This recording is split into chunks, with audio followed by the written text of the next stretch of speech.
67. Yeah, direction.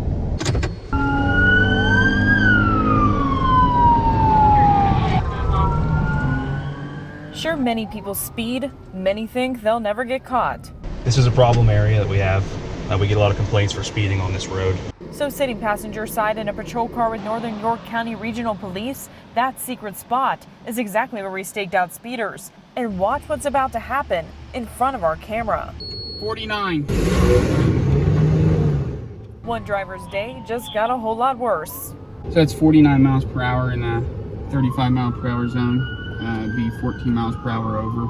Over the course of an hour, we saw it again and again. Local police making it all look so easy.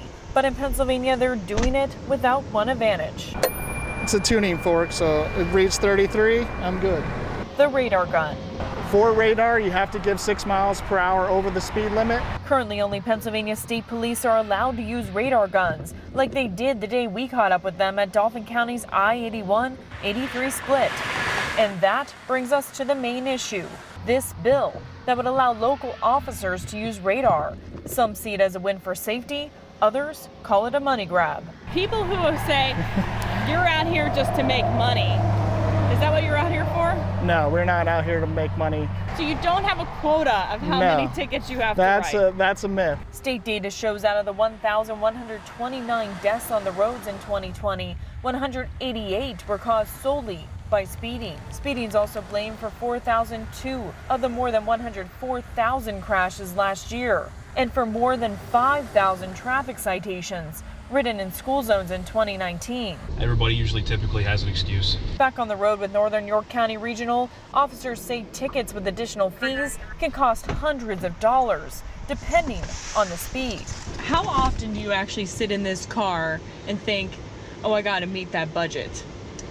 Never. But what they say they do think about is what radar guns could do to slow drivers down, that their current technology cannot. I definitely feel like it's a step back in time, a little bit, using the older equipment. Many local departments rely on this non-radar device called NRAD. It requires a setup process and 2 people to run, as it sits 3 feet apart on the road. One person to run the actual machine, one to chase. Or municipalities could turn to a different kind of technology, these separated white lines on the road that are part of a system police use known as VASCAR or VSPEC. So this is our speed timing device we have. It's called VSPEC. VSPEC can be run by one person, but police say it can also let drivers off the hook by basing speed on an average instead of a moment. They could be doing 100 miles per hour up there and be doing 5 miles per hour here, and they might not be speeding, but they were doing 100 up there. State police credit radar guns with being more versatile and easier to move around from community to community. Plus, it only requires 1 trooper and a split second to capture speeds in any direction.